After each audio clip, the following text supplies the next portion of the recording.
Disculpa porque estamos con unos minutos tarde porque me ha pillado una manifestación. Hemos estado media hora al lado de la estación de Atocha y no nos movimos. Bueno, entonces esto como Miguel Pedrero es sumamente conocido, pues ahorro los datos para que él invierta tiempos escasos, que siempre son los minutos en la conferencia que está teniendo todos ustedes, por supuesto. Entonces, solamente quiero decir que a la entrada, los que hayan venido tarde, pues verán que hay que se venden estos libros, que es el último libro que él ha escrito, que es El conocimiento prohibido. No quiere que sepas la verdad. Pero si quieren saber la verdad, pues tendrán que tener el libro y pues tienen la posibilidad de que se lo dedique el autor, porque ha ido a ver a la salida, no aquí, porque esto luego se cierra, pero a la salida, o sea, nada más salir por esa puerta a la derecha, tendrá una mesa donde firmará los ejemplares, aquellos que lo deseen. Así que sin más, paso la palabra a la conferencia del que para eso, como digo, han venido.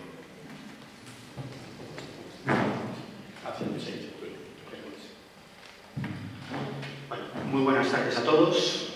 Muchísimas gracias por venir. Y también me gustaría dar las gracias a la Sociedad Española de Parapsicología y a ustedes que me acaba de presentar.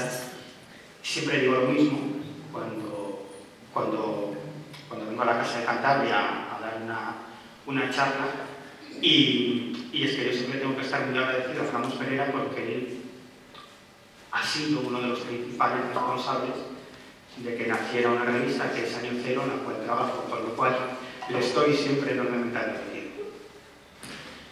Bueno, conocimiento previo. No quieren que sepas la verdad. Siempre me preguntan lo mismo en las conferencias. ¿Quién no quiere que sepamos la verdad? ¿No? Bueno, yo en la introducción de este libro hago un planteamiento, ¿no? Hace aproximadamente 300 años pasa algo extraordinario, y es que nace un movimiento que es el de la Ilustración.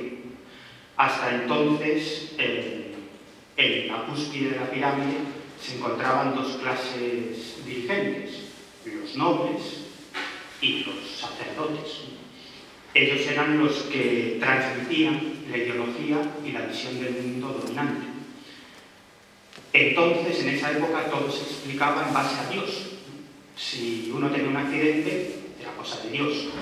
Si había un fenómeno natural muy peligroso, pues también era cosa de Dios, ¿no? Cualquier cuestión era explicado en base a Dios y no había más que hablar. Sin embargo, hace unos 300 años nace una corriente de pensamiento que es la Ilustración, ¿no? Es el triunfo de la razón, ¿no? Los ilustrados pensaban que con esto, que con nuestro cerebro, podemos llegar a averiguar prácticamente cualquier cosa. Y su concepción del mundo estaba basado en dos grandes personajes, en Descartes y en Newton, sobre todo en Newton. Newton ha sido una de las grandes mentes de la historia de la humanidad. A la altura del mismísimo Einstein, son probablemente las dos personas que más han cambiado el paradigma, ¿no? Son los responsables de los dos grandes paradigmas de la historia de la humanidad, ¿no? Newton, el de los grandes cuerpos, la física de los grandes cuerpos, y Einstein abrió de par en par la puerta a esa cosa tan extraña que llamamos física cuántica, ¿no? Y para Newton estaba muy claro. Newton lo tenía muy claro.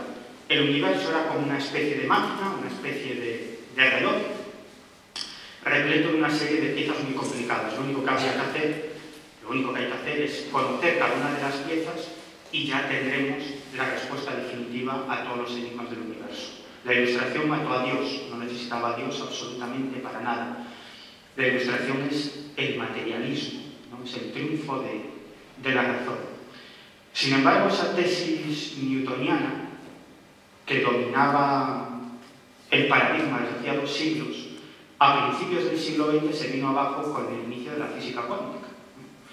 Es algo que si Newton hubiese sabido algo de física cuántica, probablemente se hubiese ahorcado, ¿no?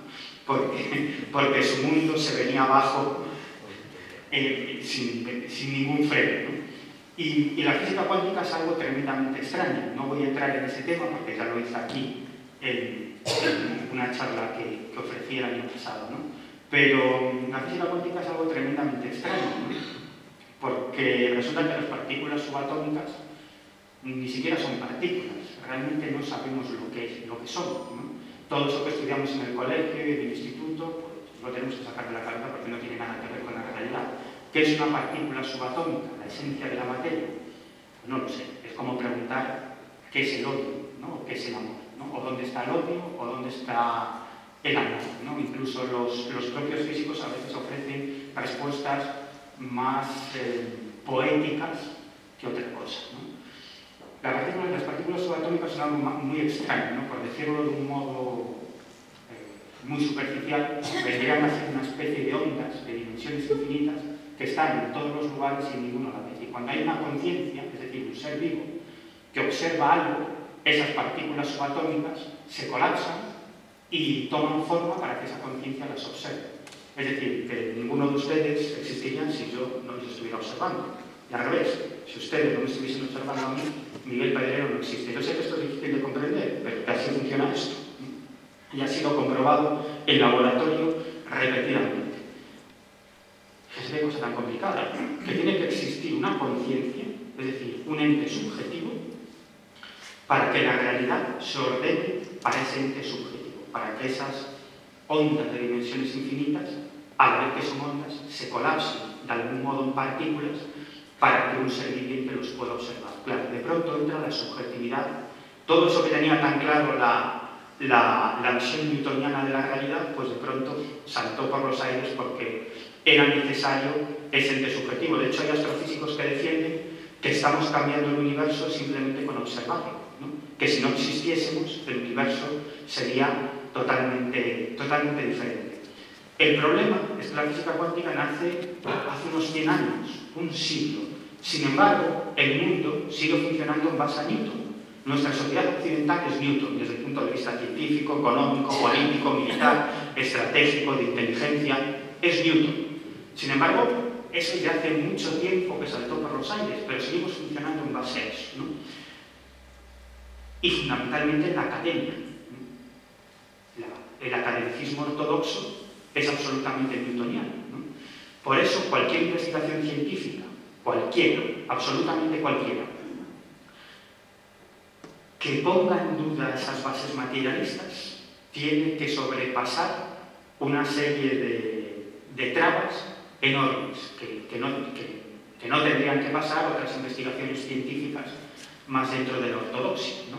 Por ejemplo, ¿no? Todos aquellos estudios sobre la conciencia, la posibilidad de que la conciencia sea independiente del cuerpo físico. Bueno, pues esto pone en duda una de las bases del academicismo ortodoxo, que es el materialismo. Solamente existe esto y no hay nada más, ¿no? Por eso aquellos experimentos, aquellos estudios que tienen que ver con las experiencias cercanas a la muerte, pues tienen que saltar una serie de trabas en el mundo académico que no tienen por qué sobrepasar otro tipo de investigaciones, ¿no? Y generan mucha polémica, y generan muchísimas dudas, y generan enfrentamientos muy enconados, porque aunque aparentemente no tenga demasiada importancia, sea una investigación más, sí que lo tiene, porque pone en duda una de las bases ideológicas del academicismo ortodoxo. Y eso es otra de las cuestiones que trato de presentar en este libro, y es que la ciencia, en cierto modo, ha venido a sustituir a la Iglesia, ¿no? Antes, en el antiguo régimen, eran los sacerdotes los que detentaban el poder del conocimiento. Si lo decía un sacerdote, pues tiene que ser verdad. Hoy en día es la ciencia, ¿no? Si un gran científico dice algo, tiene que ser verdad, ¿no? Si la academia, esas grandes instituciones académicas ofrecen una determinada visión de la realidad, pues esa tiene que ser la verdad. Fijaros que igual que los sacerdotes, los científicos utilizan un lenguaje que solo entienden ellos, ¿no? El lenguaje de las élites, ¿no? Con esto no estoy criticando la ciencia, ni muchísimo menos, ¿no? Alguien me ha acusado de que el libro es anticientífico, para nada, ¿no? Yo soy un gran defensor de la ciencia. Si no fuese por la ciencia, pues no existiría este micrófono, no podría estar pasando imágenes, muchos de ustedes no podrían venir hasta aquí en coche, nos moriríamos de una gripe. La ciencia es algo muy importante, pero no es palabra de Dios, no es palabra de Dios, y también hay un trasfondo ideológico, no es absolutamente objetivo. Cuando una gran institución académica decide invertir cierto capital en una investigación científica y no en otra, está tomando partido, ya hay un elemento de subjetividad, ¿no? Eso es lo que trato de presentar con este libro, con Conocimiento Prohibido, que hay una serie de hallazgos científicos en campos como el de la física, la astronomía, la biología, la arqueología y la historia, que ponen en duda muchos de los dogmas sobre los que se asienta la academicismo ortodoxo, la corriente de pensamiento dominante del mundo académico, ¿no? Y no lo ponen en duda heterodoxos o místicos, sino que estamos hablando de científicos y de investigaciones científicas. Eso es lo que planteo en este libro. Investigaciones y hallazgos científicos, en cierto modo, muy heterodoxos y muy criticables por el academicismo ortodoxo, porque barre de un plumazo las bases sobre las que se asienta, ¿no? Y son muchísimas las cuestiones, ¿no? Tendría no para un libro, sino probablemente para 5 libros, ¿no? Podemos empezar con el primer capítulo de este libro, el primer planteamiento que hago, por el que he recibido también bastantes críticas, ¿no? Lo titulo Nuestro ADN es extraterrestre, ¿no? Y no lo digo yo, lo dicen astrofísicos y bioquímicos de primer nivel, incluidos premios Nobel. Seguro que todos habéis estudiado en el colegio esa historia de la sopa primordial, ¿no? Es decir, cómo nace la vida en la Tierra, ¿no? Pues una serie de elementos inorgánicos en un elemento acuoso, es decir, en agua, y esos elementos inorgánicos reciben la acción de unos rayos, y eso genera que esos elementos inorgánicos se transformen en la primera célula viva, ¿no? Todos lo hemos estudiado en el colegio y en el instituto. Pues para nada, ¿no? Todos hemos estudiado ese famoso experimento desarrollado en el año 1953 por Harold Urey y Stanley Miller, ¿no? El experimento famoso de la sopa primordial. La realidad es que no explica nada, ¿no? Como decía el eminente físico Alfred Hoyle, astrofísico, él decía, pueden ustedes hacer en su casa el experimento de la sopa primordial en la bañera de su casa, que lo único que obtendrán es un montón de mierda, ¿no? Pero la realidad es que jamás se ha demostrado que esos elementos inorgánicos puedan dar lugar a la complejidad de la primera célula viva, ¿no? Y ese experimento es muy antiguo, del año 1953. La mayoría de los astrofísicos y de los biólogos ya lo han olvidado de un plumazo. Ahora defienden otra teoría, que es la de la Panspermia, ¿no? Como no hay forma de explicar cómo una serie de elementos inorgánicos transforman la primera célula viva, pues miran hacia arriba y dicen, va, pues ha venido un meteorito, ¿no? Jamás se ha descubierto en un meteorito restos de organismos vivos, ¿no? Eso que cada año en los medios de comunicación siempre se anuncian 2 o 3 veces, ¿no? Que se han encontrado pruebas, o podrían haberse encontrado pruebas en un meteorito de la existencia de esos organismos vivos, ¿no? Y al final siempre se demuestra que no es así, ¿no? Probablemente porque ningún organismo vivo puede aguantar lo que es un viaje espacial, ¿no? Un viaje por el espacio, y por mucho que ese meteorito acabe impactando en la Tierra, difícilmente podrá traer algún tipo de organismo vivo, ¿no? En ese mismo año, de 1953, que se estaba desarrollando ese experimento de la sopa primordial, que todos hemos estudiado en los libros de texto de biología, pero que, como digo, no se sostiene absolutamente para nada, pues ese mismo año se produce uno de los grandes descubrimientos de la historia de la humanidad. 2 personajes, Watson y Crick, descubren la estructura del ADN en forma de doble hélice, ¿no? Cuando vieron aquello se echaron las manos a la cabeza, ¿no? Y los dos pensaban lo mismo, ¿no?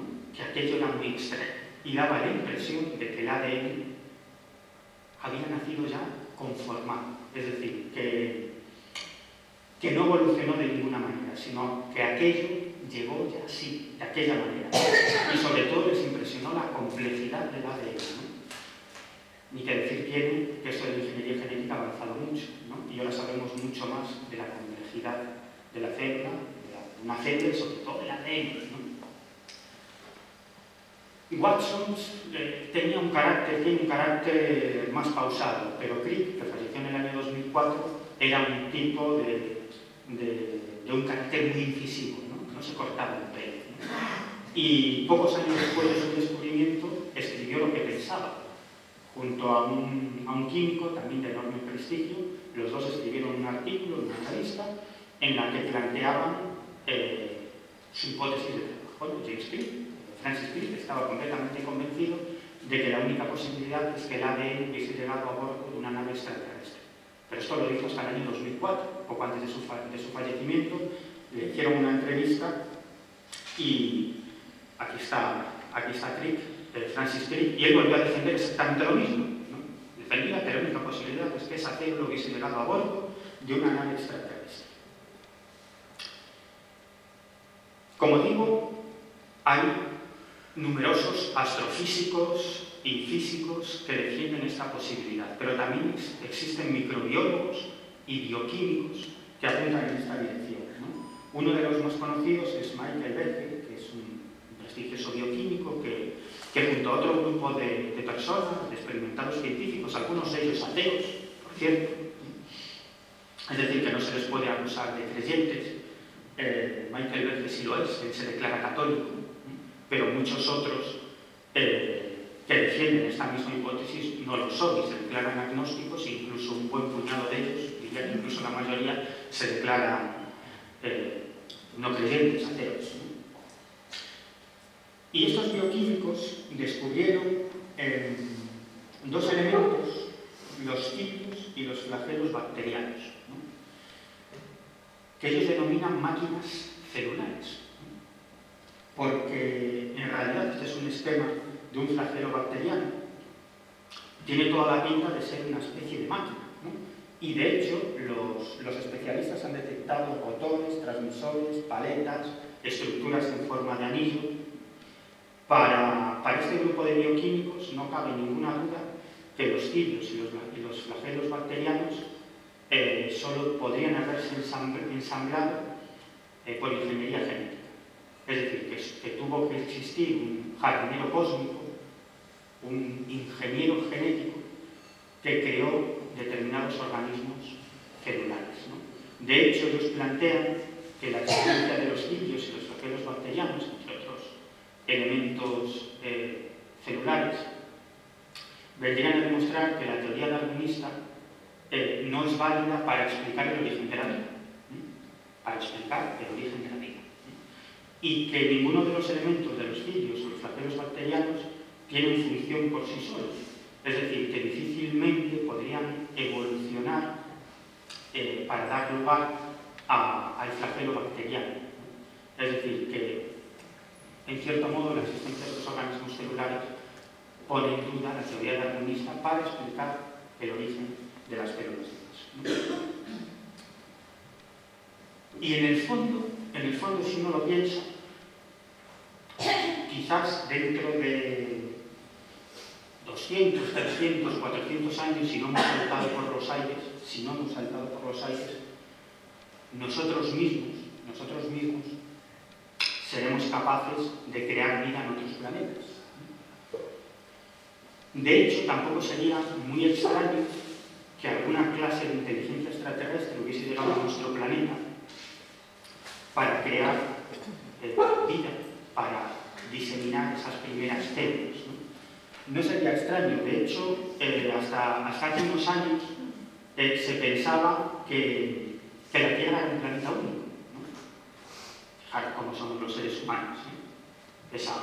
La Tierra es algo único, ¿no? No puede existir algo igual en el universo, ¿no? Un planeta que gira alrededor de una estrella a la distancia suficiente, ni demasiado cerca ni demasiado lejos, lo que los astrofísicos llaman región de habitabilidad, como para que la vida se desarrolle en este planeta, ¿no? Y de pronto, a la par que toda una serie de avances en el campo de la astrofísica y sobre todo con el uso de determinados telescopios espaciales, se descubre toda una serie de planetas extrasolares, ¿no? Es decir, planetas fuera de nuestro sistema solar.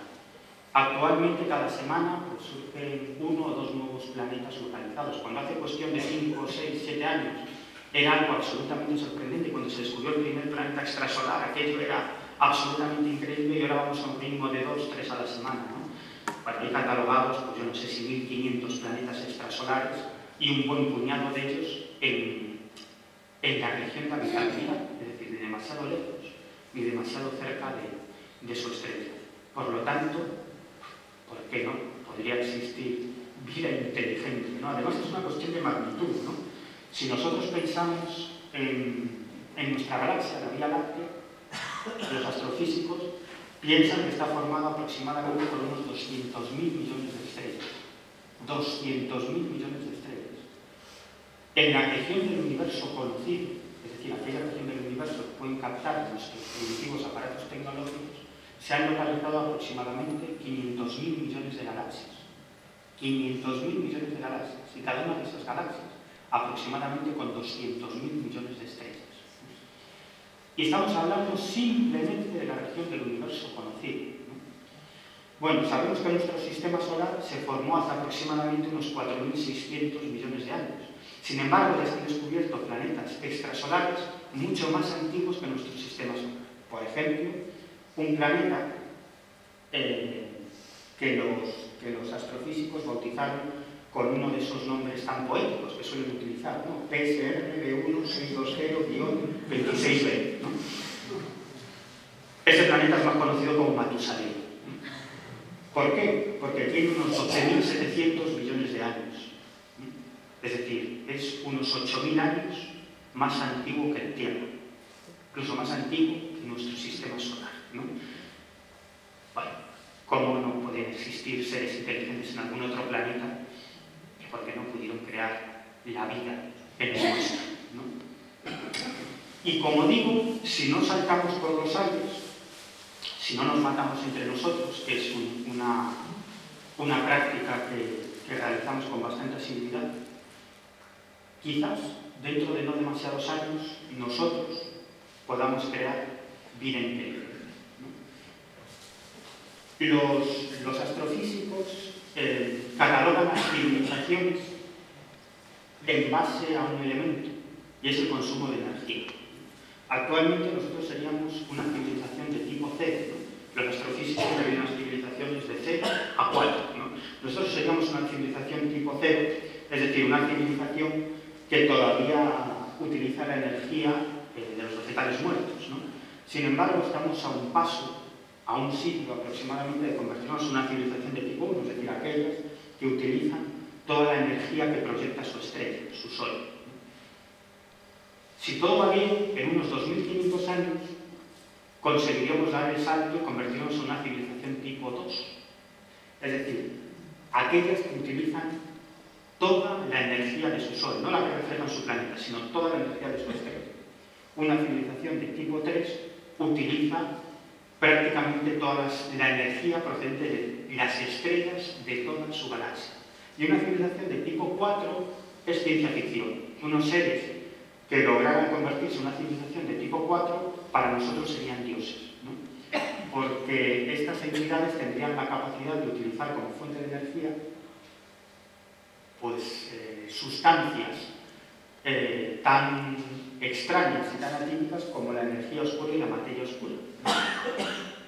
Y eso no es ninguna tontería. Los astrofísicos saben que la materia que observamos, lo que podemos tocar, lo que detectan nuestros radiotelescopios, etcétera, etcétera, la materia es aproximadamente el 4% de la materia del universo. El 4%, el otro 96% es eso que llaman materia oscura y energía oscura, que no tienen demasiado claro de qué va, ni qué es, pero que es el 96% de la materia de nuestro universo.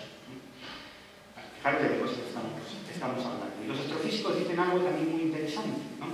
Y es que el momento más peligroso para una civilización es cuando está en el proceso de dar el salto de una civilización de tipo 0 a una civilización de tipo 1. es decir, el momento que estamos viviendo nosotros ahora, ¿no? Porque si logramos dar el salto a esa civilización tipo 1, nos podremos convertir en dioses estelares, ¿no? Y todo el conocimiento científico y todos los esfuerzos se dirigirán a algo que nos puede salvar, ¿no? Y es a la exploración del universo. Actualmente nuestra economía está basada en la guerra. Es así. Nuestra economía gira en torno a la guerra. Si no existiera guerra, no existiría nuestra economía ni nuestro modo de vida, ¿no? Quizás, si logramos dar el salto a una civilización 1, no nos quedará más remedio que unir esfuerzos para acceder a esa gran fuente de energía, que es la energía que proyecta nuestro Sol, y convertir nuestra economía no en una economía de guerra, sino en una economía basada en la exploración espacial, ¿no?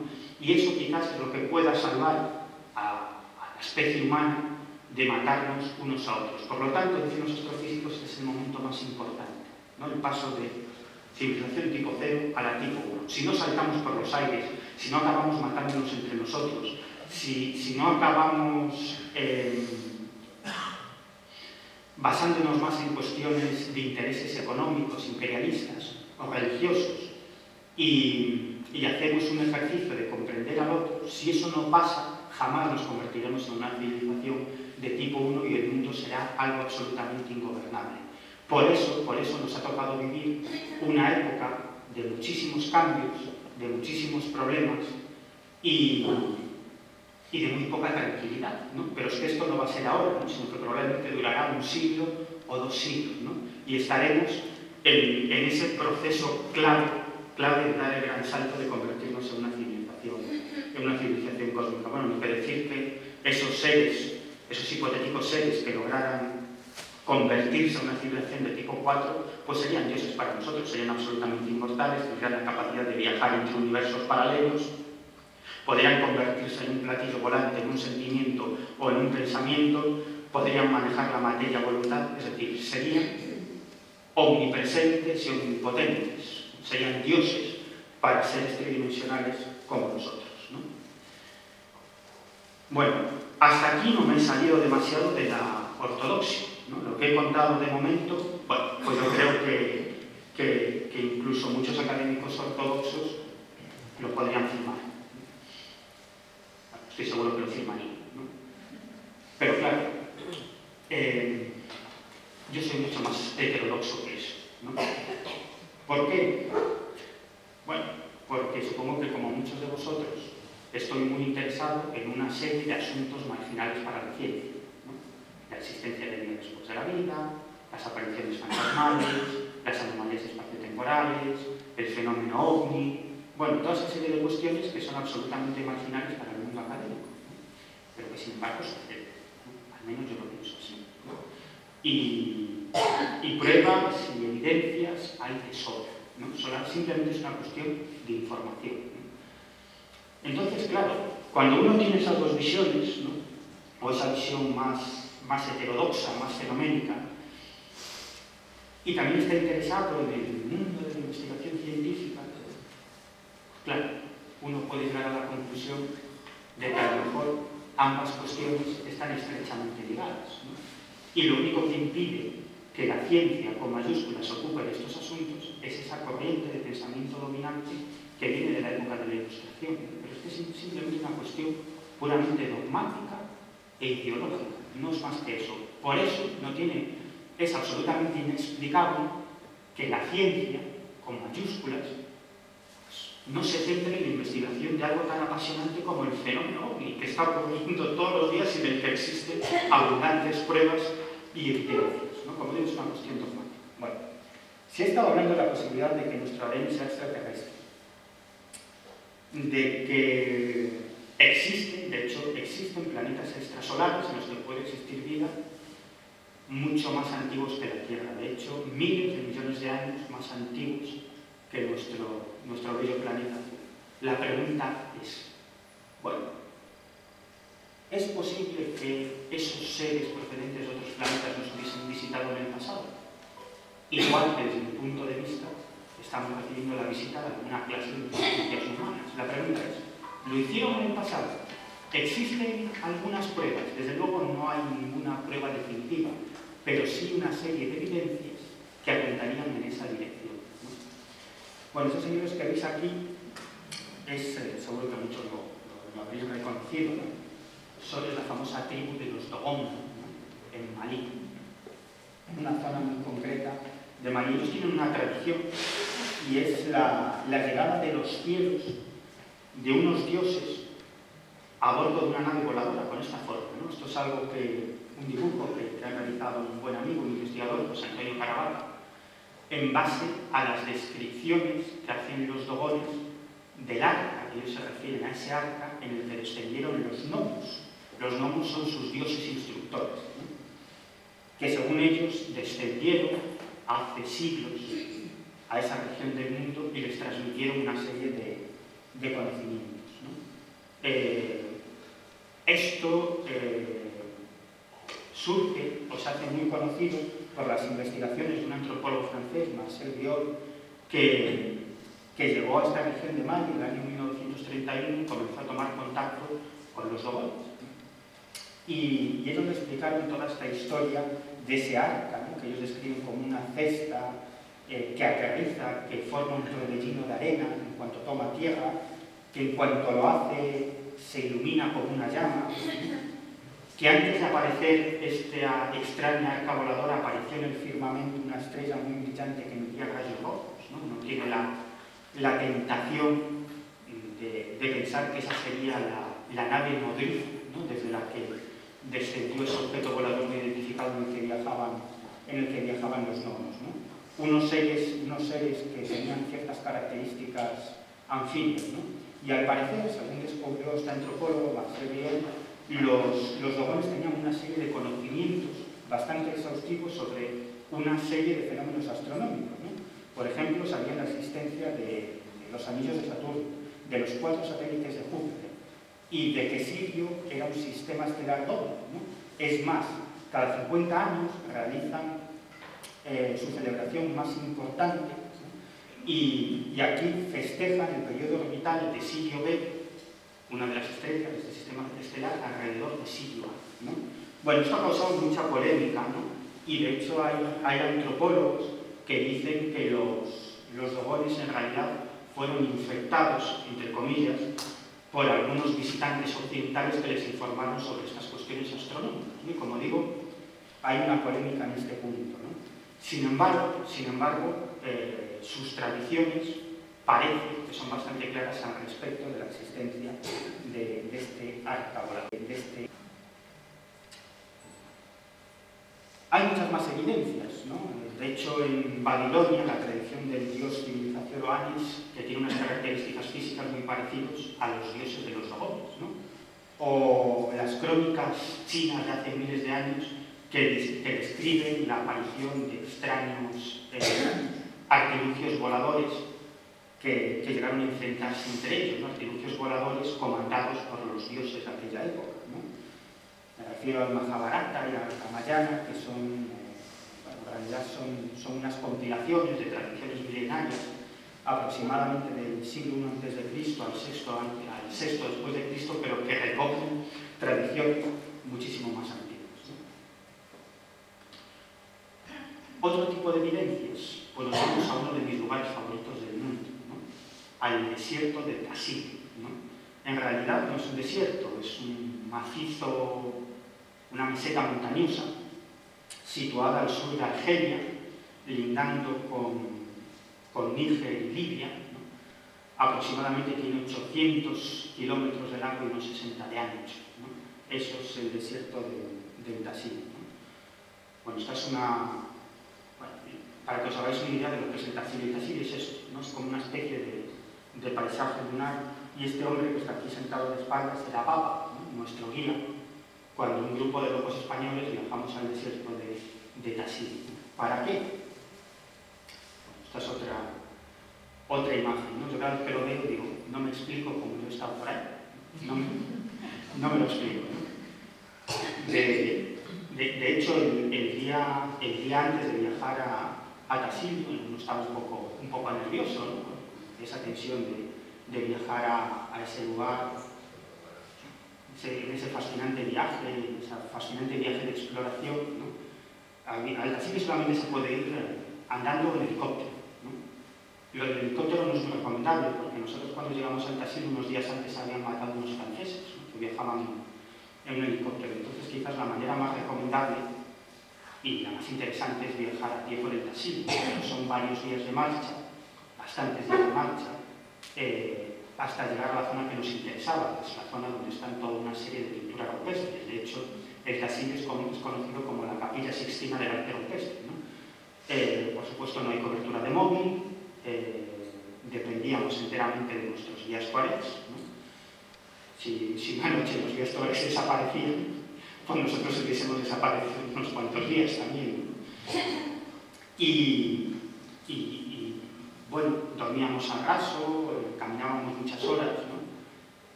Es un viaje durillo, ¿no?, pero que recomiendo a cualquiera de vosotros que si tiene la oportunidad que lo haga. Ahora es complicado porque sabéis que Libia está en una situación muy complicada, ¿no? Ni siquiera es un Estado, ¿no?, está dominado por una serie de señores de la guerra y por lo tanto hay riesgos de secuestro en la zona y por lo tanto ahora Tassili está bastante más acotado que lo estaba entonces, hace 4 años, cuando pusimos los pies en esta zona, ¿no? El Tassili está repleto de pinturas rupestres, ¿no? Hay catalogadas alrededor de 15.000, pero se piensa que hay aproximadamente unas 100.000. Lo interesante de estas pinturas es que muchas de ellas representan lo que a todas luces parecen astronautas, ¿no? Otra serie de entidades antropomorfas y lo que parecen objetos voladores no identificados, ¿no? Las gentes que realizaron estas pinturas vivieron en el Tassili hace aproximadamente unos 8.000 o 9.000 años, durante el fin de la última glaciación. Sabéis que hace como unos 10.000 años se acaba la última glaciación, que duró aproximadamente unos 100.000, y el mundo cambia por completo. Y Tassili, que ahora es prácticamente un desierto, entonces era un auténtico vergel, una selva, ¿no? De hecho, hay bastantes pinturas que se observan cocodrilos, hipopótamos, jirafas, ¿no?, escenas de la vida cotidiana de las gentes de aquella época, ¿no?, escenas de guerra, escenas de pesca y escenas de sexo de todas las formas y maneras que os podáis imaginar. Eso está representado en los abrigos del Tassili, ¿no? Pero lo que más ha llamado la atención a los antropólogos, a los arqueólogos y a los plumillas persigue misterio como yo, es la existencia de estas pinturas que los antropólogos conocen como cabezas redondas, ¿no? Ahí es una de las pinturas, no sé si lo veis bastante bien ahí, ¿no? Sí, podéis bajar un poco, pero así en la siguiente. Es que eso está en el vídeo, si no. Bueno, esta es una ampliación de uno de los cabezas redondas, ¿no? Yo viajaba con un grupo de españoles que no tenían ningún interés por el fenómeno ovni, ¿no? De hecho, yo era el carito del grupo, el chaval de los ovnis. Y cuando veíamos cuando contemplamos por primera vez estas pinturas, ¿no?, estos señores que hay que conocer, bueno, yo no sé qué será esto, pero desde luego tienen toda la pinta de astronautas, ¿no? Bueno, lo que aquí veis es uno de estos cabezas redondas, ¿no? Una gran cabeza, con un ojo enorme en el centro, un cinturón, lo que semeja a un traje de una sola pieza, y lo que a mí me dejó más sorprendido, esa unión rígida de la cabeza, de ese aparente casco, al traje de una sola pieza. Uno se pregunta, ¿cómo podían representar los habitantes del Tassili hace 8.000 o 9.000 años a unos tipos con escafandra, ¿no?, y con un visor en esas escafandras? Pues con una gran cabeza redonda, con un ojo muy grande en el centro, ¿no? Pero estas cabezas redondas eran los dioses de los habitantes del Tassili. De hecho, hay numerosas pinturas en las que los habitantes del Tassili están adorando a estos seres, ¿no? Bueno, esta pintura que veis ahí, bueno, es que no se aprecia muy bien, ¿no?, ahora por la luz, es lo único que queda del famoso gran dios marciano, ¿no? Eso que seguramente habéis visto representado en numerosos libros, y el que está abajo es otro marciano. Pero el de abajo es mucho más peligroso que el de arriba. Es lo único que queda del gran dios marciano, pero el tío del gran dios marciano es, bueno, aquí, una representación donde se ve lo que era el gran dios marciano, ¿no? De hecho, el gran dios marciano terminaron con él los antropólogos que descubrieron las pinturas del Tassili, porque hicieron tantos cálculos, ¿no?, que acabaron prácticamente borrando. He de decir que desde los años 50, que se realizaron las primeras investigaciones, muy poco se ha investigado en el Tassili, prácticamente nada, ¿no? Y muy pocas personas han puesto los pies en esa zona, ¿no? Esto es el gran dios marciano, ¿no? Y si os fijáis, hay algo que a mí me fascina, aparte de esa cabeza redonda, ese extraño cuello que parece esa unión rígida de la cabeza a ese traje, veis lo que parecen pliegues, ¿no? Que esto es algo que ha llamado muchísimo la atención de los antropólogos, ¿no? Como si estos tipos o las gentes del Tassili estuviesen representando a un ser con un traje en el que se podían observar algún tipo de pliegues. Este es el gran dios con orantes, si no me equivoco, porque también hay representaciones de muchos antropomorfos, ¿no? Y este que veis aquí de espaldas es uno de los grandes exploradores españoles, Diego Cortijo, que ha viajado a la zona en múltiples ocasiones y que en unos días se va de nuevo a la selva del Amazonas tras la pista del dorado, nada más y nada menos, ¿no? Este sí que es un auténtico explorador, ¿no? Y no el que está hablando, es que antes nos conté la anécdota. Días antes, la noche antes de viajar al Tassili, uno estaba un poco nervioso, entonces me fui a dar una vuelta por mi madre. Bueno, voy a tomar el aire y me perdí. Claro, digo, madre mía, 24 horas que estoy en el desierto del Tassili. Soy un gran Indiana Jones, ¿no? Nos parecemos mucho, ¿no? Porque los dos odiamos esas cosas que rectan, ¿no? Las serpientes, y en el Tassili hay muchas. Yo recuerdo que en cierta ocasión le pregunté a uno de nuestros guías, porque viajamos con un traductor, un tuareg que hablaba español perfectamente, porque los tuaregs hablaban su idioma, hablaban bereber, ¿no? Ni siquiera hablaban árabe, ellos hablaban bereber, y este hombre sabía árabe, bereber, porque él era tuareg y también español, porque vivió mucho tiempo en la zona, ¿no? Y en cierto momento le pregunté: oye, Cadu, ¿vosotros traéis algún tipo de suero para las picaduras de serpientes o algo por el estilo, ¿no? Y el hombre me dice: no, aquí utilizamos el método tradicional, ¿no? Vale. ¿Cuál es el método tradicional? Entonces me lo explica. El método tradicional es que pica una serpiente, es abrir una cabra,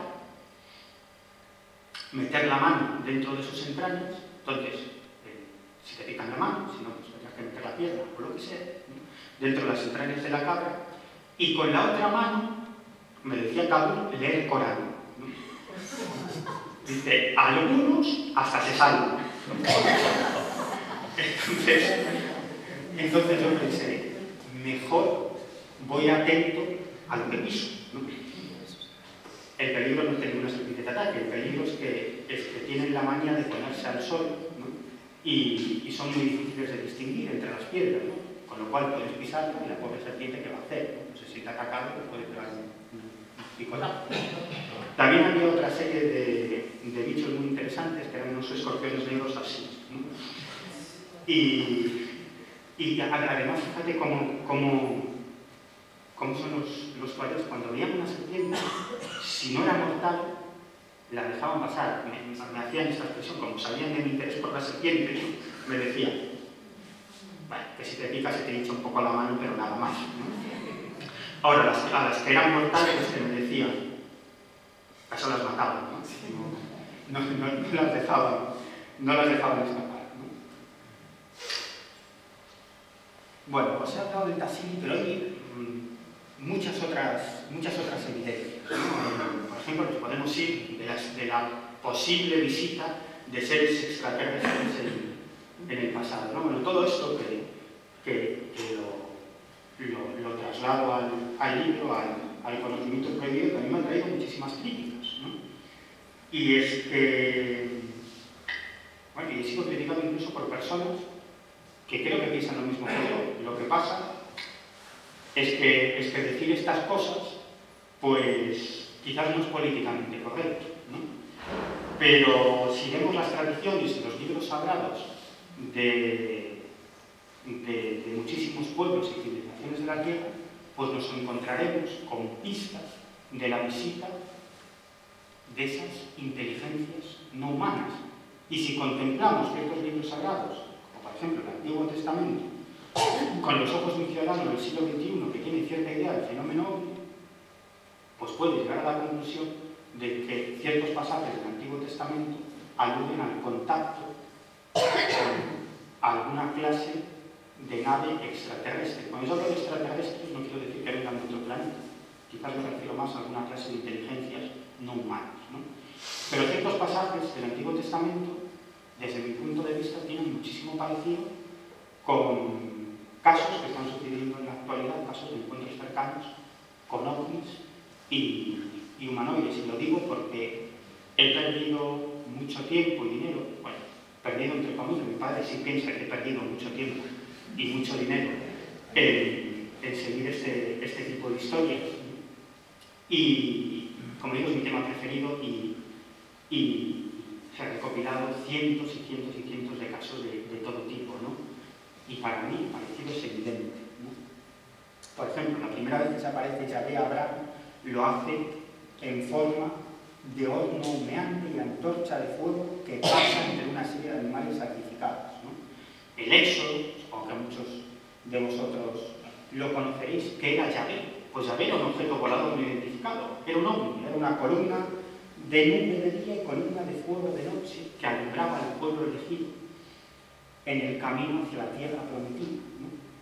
Esa columna de fuego o columna de nube, según Yahvé dirigiera al pueblo elegido de noche o de día, se paraba en un determinado momento y ahí es donde tenían que acampar el pueblo elegido y levantar el tabernáculo o tienda del testimonio donde estaba ese arca de la alianza, ¿no? Hay otro pasaje que describe el aterrizaje de la gloria de Yahvé en el monte Sinaí, y lo digo con todas las letras, el aterrizaje, ¿no? Yahvé aparece en forma de fuego volador, ¿no? Cuando toma tierra hace resonar una serie de trompetas, ¿no? El monte Sinaí humeaba y Moisés no solamente sube al Sinaí, sino que entra en la gloria de Yahvé, ¿no? No me digáis, ¿no? Si hubiera aquí un exégeta bíblico o un especialista bíblico, pues lo pondría a ver, ¿no? Diría, no, es que el Antiguo Testamento está basado en otra serie de tradiciones anteriores y esto puede explicarse en base. Vale, me pueden decir lo que quieran, ¿no? Pero me da igual si eso sucedió tal como se narra en el Antiguo Testamento o si eso es una tradición que viene de otra tradición anterior y que a su vez ha sido tomada de no sé dónde, ¿no? Pero lo que describe el Antiguo Testamento es lo que está describiendo, ¿no? Por no hablar de los encuentros o del encuentro de Ezequiel con un objeto volador con tren de aterrizaje que llega a plegar sus alas y que en la parte superior tiene una especie de carlina con un piloto, ¿no? Si hubiera aquí un experto bíblico también me pondría a verlo, ¿no? Y me diría, bueno, eso es una explicación muy sui generis porque esto hay que interpretarlo desde un punto de vista metafórico. Bueno, el ascenso de Elías al carro de fuego, el viaje espacial de Enoch, ¿no? ¿Os habéis leído el libro de Enoch? ¿Os lo habéis leído? Bueno.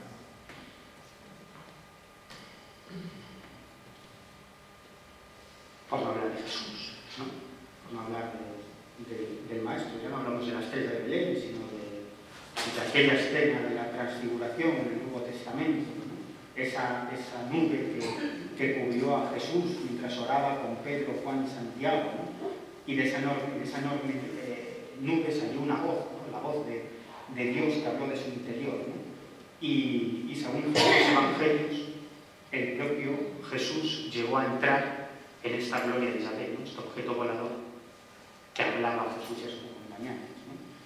Por no hablar de la ascensión de Jesús a los cielos, ¿no? Los evangelios canónicos son poco explícitos, ¿no?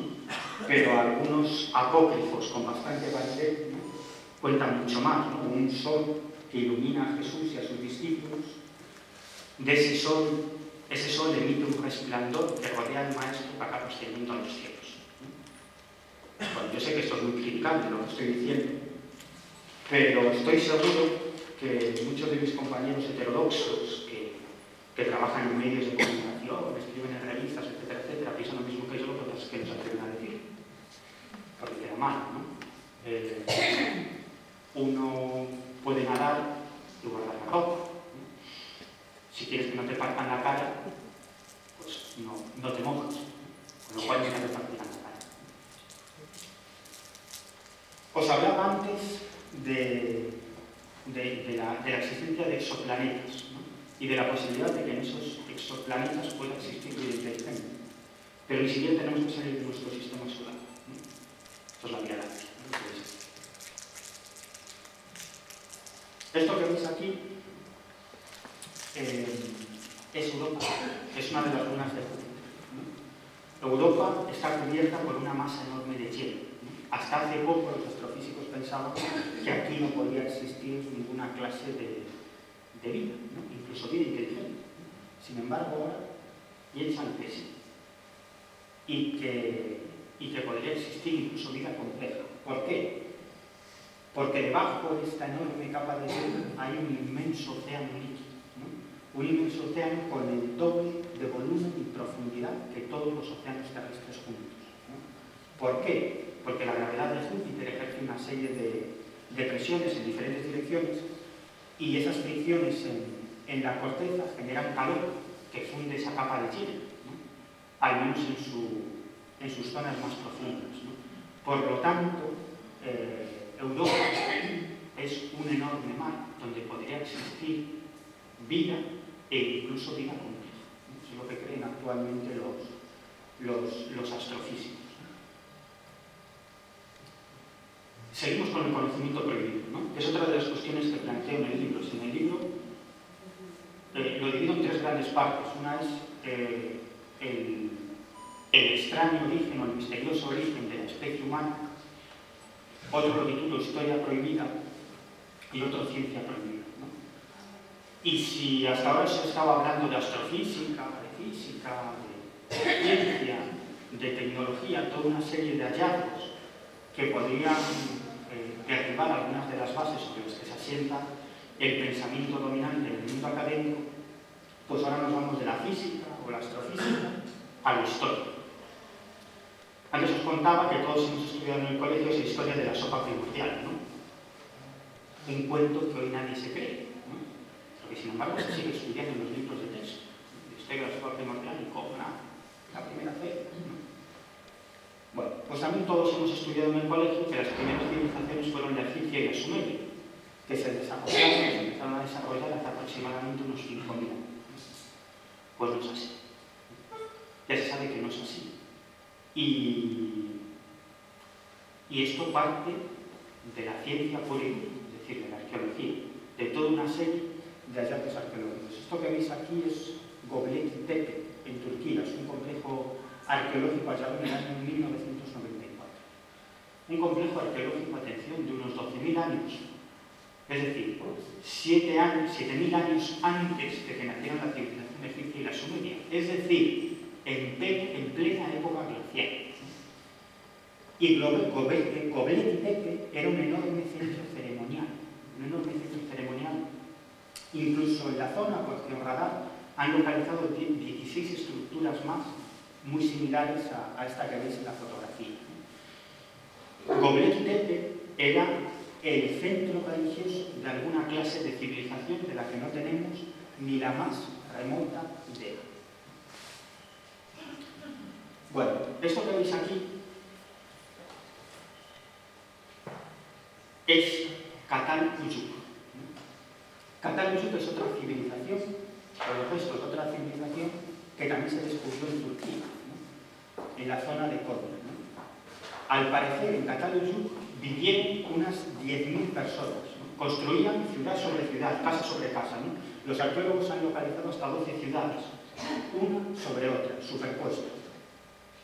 No han encontrado restos de basuras, ¿no? Con lo cual ha dado a pensar a los arqueólogos que las gentes que vivieron aquí en Çatalhöyük pues tenían un sistema higiénico, ¿no? Absolutamente increíble para la época, ¿no? Absolutamente increíble, ¿no?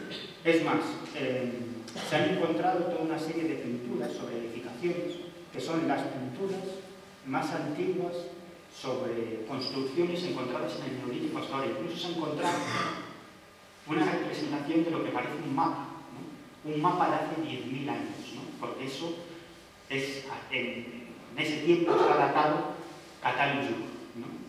En unos 10.000 años, es decir, al principio o en los últimos momentos de la última glaciación, ¿no? Y tanto Göbekli Tepe como Cataluyuk son la prueba de civilizaciones muy avanzadas, nada que envidiar a la sumeria e incluso a la egipcia, pero 7.000 y 8.000 años antes de que nacieran estas civilizaciones. Esto es lo que era Cataluyuk, ¿no? Y estamos hablando del fin de la última glaciación, ¿no? Y esto ya es alucinante, ¿no? Esto es Gunung Padang, en Java, en Indonesia. Es un conjunto megalítico de 25 hectáreas en forma de colina y de 855 metros de altura.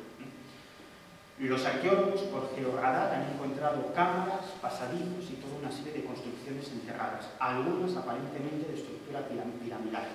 Además han encontrado fragmentos de hierro y acero, es decir, que las gentes que vivían en Gunung Padang dominaban la metalurgia. Pero ¿sabéis cuál es la datación de Gunung Padang? Entre 15.000 y 23.000 años. Es decir, que como mínimo 10.000 años anterior al nacimiento de Egipto y Sumer. 10.000 años antes. Estamos hablando de una civilización que se desarrolló en plena era glacial. Sí. No sabemos absolutamente nada sobre nuestro pasado, Gunung Padang. Absolutamente nada. Por no hablar de los hallazgos de civilizaciones sumergidas, ¿no? Podría poner muchos ejemplos, ¿no? En el libro me centro más en estas cuestiones, ¿no? Pero iré muy por encima, megas, ¿no? Toda una serie de estructuras, de construcciones que han sido encontradas en el año 2000 en las costas cubanas, ¿no? Según varios arqueólogos y antropólogos mexicanos, de Mega procederían los creadores de la civilización olmeca en México, ¿no? Sobre todo una civilización que se desarrolló en los estados de Tabasco y Veracruz, ¿no? Que nació hace aproximadamente unos 3.500 años, ¿no? Pues hay arqueólogos y antropólogos que piensan que Mega es de donde partieron los creadores de la civilización olmeca, ¿no? Si hasta ahora hemos hablado de civilizaciones, restos de civilizaciones que han sido encontrados sobre la superficie o bajo el agua, ahora nos vamos a otro gran enigma, ¿no? En este caso ya hablaríamos de una civilización en plena Amazonia brasileña. Lo que veis aquí son una serie de geoglifos gigantescos que han sido localizados en el estado de Acre, en plena Amazonia brasileña, ¿no? Son dibujos, círculos, cuadrados y otra serie de representaciones aproximadamente de cientos de metros. Algunos de ellos llegan a superar los 250 metros de longitud. Solamente pueden verse desde el aire, ¿no? Y los que han sido hallados pues son una mínima muestra de los que hay, porque los arqueólogos y los antropólogos saben que la mayoría de estas representaciones se extienden bajo la espesura selvática, ¿no? Por lo tanto, jamás lograremos saber cuáles son y dónde se encuentran todas estas representaciones, ¿no? Porque, como digo, lo que han hallado los expertos es simplemente una mínima parte de todos estos geoglifos gigantes, ¿no? Podríamos hablar incluso de la Nazca amazónica, ¿no? Pero es que esta serie de figuras plantean una serie de enormes enigmas. El primero de ellos es que no se sabe cuál es su significado, por supuesto. Pero es que esta zona aparentemente no fue habitada. Es decir, no se han encontrado restos de casas, ni nada que indique que estuvo habitada. Tampoco existe ningún tipo de restos asociados a estas representaciones, ¿no? Ni herramientas, ni vasijas, ni restos absolutamente de nada, ¿no? Estas figuras fueron construidas haciendo surcos, ¿no? Surcos de hasta 5 metros de profundidad y unos 8 metros de anchura, ¿no? Los expertos piensan que tenían algún tipo de finalidad ceremonial, ¿no? Otro gran enigma es que solamente pueden ser vistos desde el aire, ¿no? Sin embargo, en la zona no hay ni montaña ni colina desde la que pudieran ser observados, ¿no? Esto es otro misterio más añadidos a todos los que acabo de narrar, ¿no?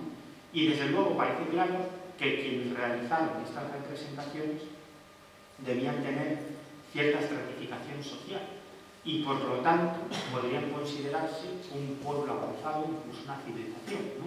Y esto que parecía un tabú, poco a poco, a medida que han ido pasando los años, también ha ido viniéndose abajo, ¿no? Porque se han descubierto restos en plena selva que apuntan a la existencia de civilizaciones absolutamente desconocidas de miles de años de antigüedad, de 2.000, 3.000 o 4.000 años de antigüedad, ¿no?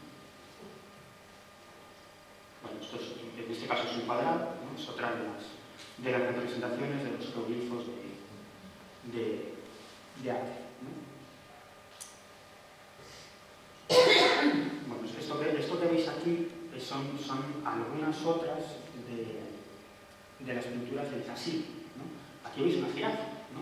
Es algo que llama mucho la atención. Estás en un desierto y lo que ves ahí representado son una serie de figuras de hipopótamos, cocodrilos, elefantes, jirafas, ¿no? Otra de las cuestiones que planteo en el libro, Mi conocimiento prohibido, es los inicios del pensamiento religioso, ¿no? ¿Dónde y cuándo nace el pensamiento religioso, que tiene muchísimo que ver con esa tradición antiquísima del jardín del Edén, ¿no? Ese paraíso, esa edad de oro en donde los hombres vivían felices, ¿no? Hasta que por una serie de cuestiones, por una u otra razón, ¿no? En nuestra tradición judeo-cristiana es la expulsión de Adán y Eva del paraíso. La culpa fue de la mujer, como siempre. Y es una broma.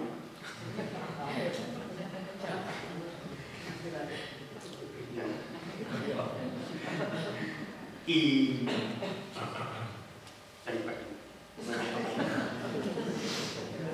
el jardín del Edén, el paraíso perdido, la edad de oro, ¿no?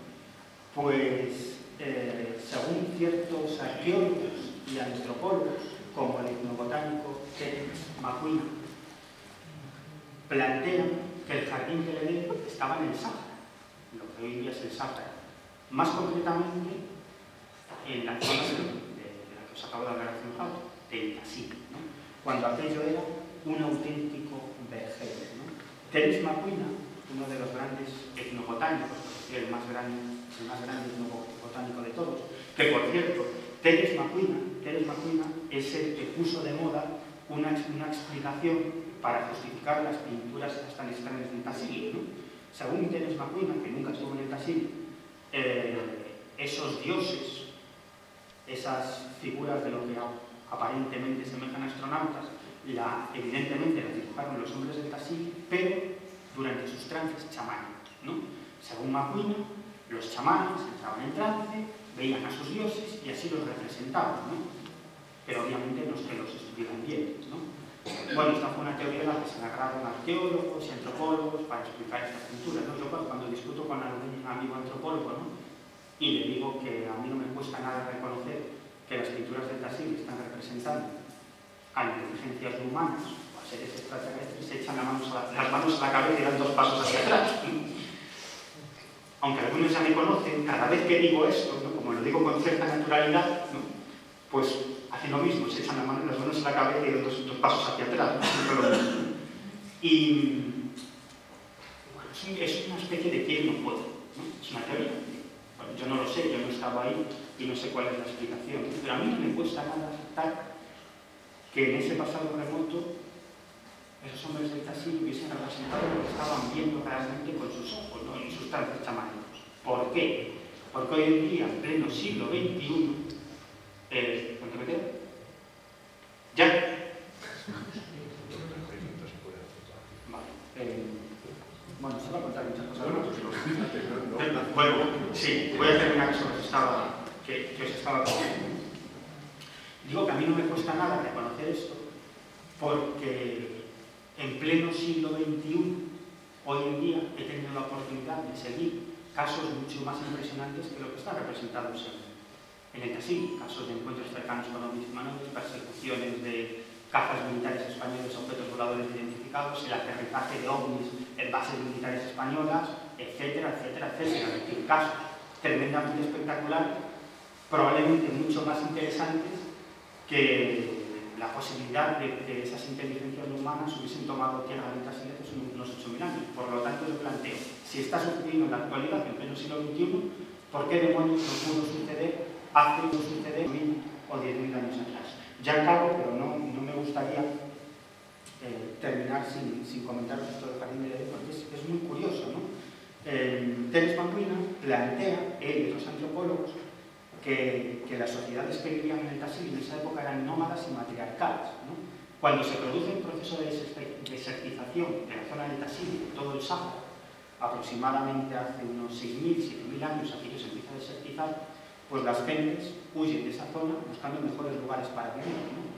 En el libro explico cómo se puede seguir la pista del viaje de esas gentes desde el Sáhara al Tassili a otras zonas del planeta con el paso de los siglos, con el discurrir del tiempo, y cómo esas gentes llevaban consigo una serie de tradiciones y sobre todo los recuerdos del paraíso perdido, ¿no? Cuando el Sáhara, el Tassili, era una zona repleta de vegetación, comida en abundancia, caza en abundancia, agua, y era un lugar perfecto para vivir, ¿no? Pues todos ellos huyeron del Tassili durante cientos de años, no fue un proceso de un día, realmente durante miles de años, llevando consigo esa tradición del paraíso perdido, ¿no? Y esto tiene mucho que ver, no me da tiempo a explicarlo, pero tiene mucho que ver con esa tensión entre el hombre y la mujer que se respira en el Génesis, ¿no? Que tiene mucho que ver con los inicios de la autoconciencia y con los inicios del pensamiento religioso, ¿no? Y ahora sí voy a hablar de la Atlántida, que también tiene que ver con muchas cuestiones, con la tradición celta o con un lugar fascinante, que también os recomiendo viajar si podéis, que es Isla de Pascua, ¿no? Todo eso lo narro en el libro, pero creo que estamos fuera de tiempo, ¿no? Sí, como queráis, porque yo voy a subir para explicar. Sí. Bueno, esto que veis aquí es una de esas pinturas de sexo neolítico, ¿no? del Tassili. Y esto que veis aquí, eso también es muy interesante, ¿no? No tiene que ver nada con nada extraño, pero esto es un paritorio del neolítico, ¿no? De hace aproximadamente unos 8.000 años, ¿no? Aquí se ponían las mujeres y parían, ¿no? De hecho, esta es una de las pinturas que se observan en ese paritorio del neolítico del Tassili, ¿no? Una mujer pariendo, ¿no? Curioso y yo creo que fascinante, ¿no? Tener la posibilidad de tocar un paritorio de hace unos 8.000 o 9.000 años, un lugar en el que probablemente cientos o miles de mujeres dieron a luz en la noche de los tiempos. Bueno, es que quería explicar, yo no soy un inquisidor que quiero cortar, todo lo contrario, estoy encantado de lo que estoy oyendo y además deseando llegar a casa para empezar a leer el libro, porque esto es fascinante. Y además se trata de un pedrero que no tira las piedras y esconde la mano. Él tira la idea y no esconde la mano, ¿no? Eso es muy importante. Lo que quería explicar es que el local se cierra a las 9. Es decir, que arriba el ordenanza está hasta las 9 y por lo tanto cierra a las 9. Entonces, pero hay una solución alternativa, yo había quedado con él, que a las 8:30, que terminaría más o menos para que la gente que está saliendo fuese saliendo tranquilamente, pero tenemos una solución alternativa que nos permitiría todavía pues, es los que terminen antes de las 9, si quieren firmar el libro o lo que sea, pues pueden salir perfectamente por la avenida. Pero después de las 9, como cierran, ya lo verán que la escalera está cortada por una puerta que se ve desde abajo, tablero, y entonces pueden salir por el restaurante que está enfrente de esa puerta tranquilamente, porque si es poco a poco que vayan muchos a la vez mejor, porque habrá otra gente cenando. Entonces, haciendo eso, podemos dedicar unos minutos a las preguntas. Quería hacer una observación que puede ser importante para ustedes. La mayor parte y muchas más de las fotografías que están aquí están en el libro. Y además tenemos la suerte de que los buscadores del misterio están hoy aquí grabando el programa y por lo tanto dentro de, pongamos, 2 semanas, puede ser, está ya colgado esta conferencia, pero con la diferencia de que ellos obtienen directamente las fotos y esa pantalla que ustedes están viendo con dificultad la verán perfectamente porque tendrá fotos originales sobre la pantalla, que es un juego de manos que no acabo de entender, que esos que se llaman del misterio, pero que son de alta tecnología, naturalmente. Bueno, entonces, por lo tanto, no hay ningún problema, simplemente miran dentro de 2 semanas, quieren verlo por internet, los creadores del misterio, o bien Casa de Cantabria, y verán que en YouTube está la conferencia completa, muy bien editada, como antes siempre. Bueno, pues entonces, como gracias a la gentileza del restaurante, pues podemos pasar con cuidado los que se pasen de las 9.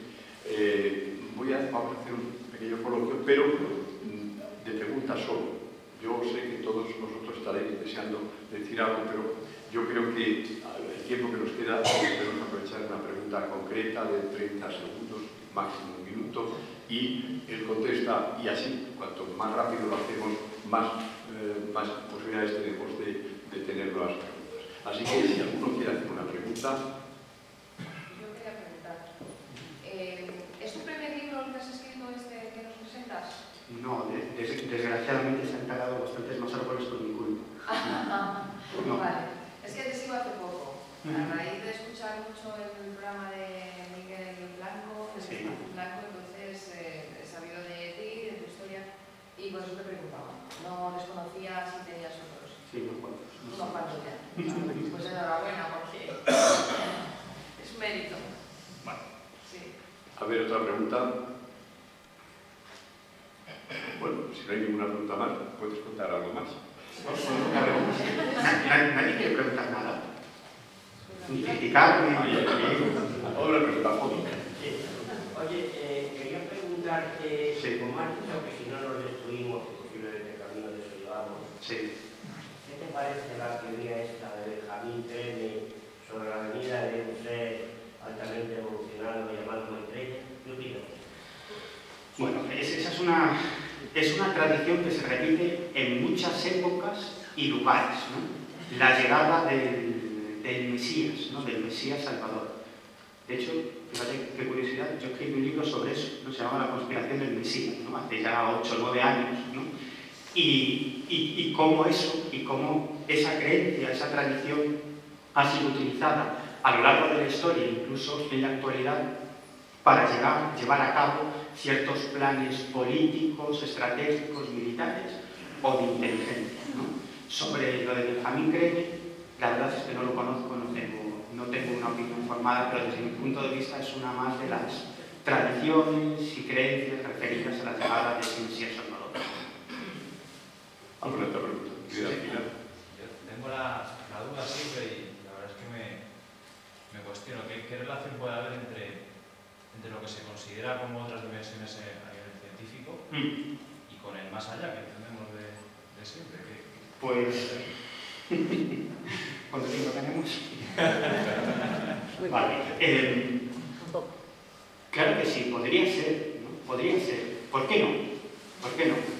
De hecho, la existencia de esos universos paralelos no es una cuestión heterodoxa, sino puramente ortodoxa, ¿eh? Esa cuestión sí que está dentro del academicismo más ortodoxo, ¿no? Que no todos los físicos y astrofísicos están de acuerdo con eso, la mayoría, o una mayoría, sí, ¿no? De hecho, desde el punto de vista teórico está clara la existencia de esos otros universos paralelos, pero los científicos se están esforzando en encontrar pruebas, si quieren, directas de su existencia, ¿no? Por ejemplo, en el año 2013, el telescopio espacial Planck realizó o envió una serie de datos que permitieron hacer el mapa más exhaustivo de la radiación de fondo del universo, ¿no? La radiación de fondo del universo es el eco cósmico del Big Bang, ¿no? Cuando surge la teoría del Big Bang, se supone que si tuvo lugar esa, entre comillas, explosión, ¿no? Que los astrofísicos no le llaman explosión para nada, ¿no? Hablan de fluctuación cuántica, ¿no? Cuando eso se produce, tuvo que generar algún eco cósmico que en algún momento tendría que descubrirse, y se hizo en los años 70 por 2 astrofísicos, ¿no? que en un primer momento lo que pensaron es que la antena de su telescopio estaba lleno de mierda de pájaro, ¿no? Entonces dejaron eso como los chorros del oro y aquello seguía apareciendo, ¿no? Con lo cual llegaron a la conclusión de que no era mierda de pájaro, que era otra cosa, ¿no? Y con el discurrir de los años llegaron a la conclusión de que esa era la radiación de fondo de microondas. Así se descubrió, ganaron por ello el premio Nobel, ¿no? Bueno, pues que me desvío. Todo esto. El telescopio espacial Planck envía datos que permiten hacer el mapa más exhaustivo hasta el momento de la radiación de fondo de microondas. Ahí los astrofísicos observaron una serie de anomalías tremendas, ¿no? Que podrían explicarse, o que solo podrían explicarse en base al tirón gravitatorio de universos paralelos. De hecho, la existencia de la fuerza de la gravedad procedente de universos paralelos explicaría muchos de los misterios de la fuerza de la gravedad de nuestro universo, ¿no? Porque si no hubiera otras fuerzas de gravedad de otros universos paralelos que hiciesen de contrapeso, por decirlo de algún modo, lo que provocaría es que nuestra fuerza de gravedad se expandiría hasta el infinito y los planetas acabarían chocando unos contra otros, ¿no? Por lo tanto, la realidad, tal como la conciben astrofísicos de talla de Stephen Hawking, ¿no? Pues serían infinitos universos paralelos unidos por infinitos agujeros de gusano, ¿no? Y las fuerzas gravitatorias de todos ellos crearían un equilibrio cósmico de ciencia ficción que permitiría que esto siguiera funcionando. Por lo tanto, uno se plantea, ¿es posible que existan alguna clase de inteligencias en esos universos paralelos, ¿no? Ese es uno de los planteamientos que me hago en el libro a lo largo de varios capítulos, ¿no? Pero voy más allá, ¿no? Si existieran o existiesen esas inteligencias en universos paralelos, y esto ha sido portada de grandes revistas científicas, ¿no? Portada de grandes revistas científicas, trabajos absolutamente científicos, de expertos de primer nivel, que se llegan a plantear si puede existir vida en esos otros universos paralelos. Yo me planteo, si existe vida, y realmente, como sostiene Stephen Hawking, o como sostenía incluso Albert Einstein, ¿no? Existen esos puentes dimensionales entre universos paralelos, ¿es posible que esos puentes dimensionales puedan ser cruzados por esas inteligencias procedentes de otros universos e interactuar con nosotros en nuestro mundo? Me planteo que sí. ¿Por qué? Porque dije antes, por toda una serie de fenómenos marginales para la ciencia, a los que la ciencia le hace muy poquito caso y que unos idiotas persiguen misterios como yo, pues seguimos porque nos interesa y nos fascina, ¿no? Los ovnis, los encuentros cercanos con ovnis humanoides, las teleportaciones, los encuentros fantasmales, las apariciones fantasmales, o algo absolutamente alucinante que es la transcomunicación instrumental, ¿no? Que es el contacto a través de medios técnicos con esas supuestas inteligencias del otro lado. En este caso ya no es mediunidad, porque sea lo que sea el fenómeno, interacciona con elementos electrónicos, ¿no? Y en este caso llega a haber pregunta-respuesta. Es decir, los transcomunicadores llegan a comunicarse o a mantener diálogos con esas otras voces, ¿no? Los parapsicólogos escépticos dicen, es nuestra mente, ¿no? Y yo digo, coño, aunque sea nuestra mente, ¿no? Anda que no es eso interesante. Yo no sé qué es más interesante, si es que somos nosotros mismos, nuestra conciencia, o son inteligencias de otras dimensiones o del otro lado. Bueno, vamos a ver.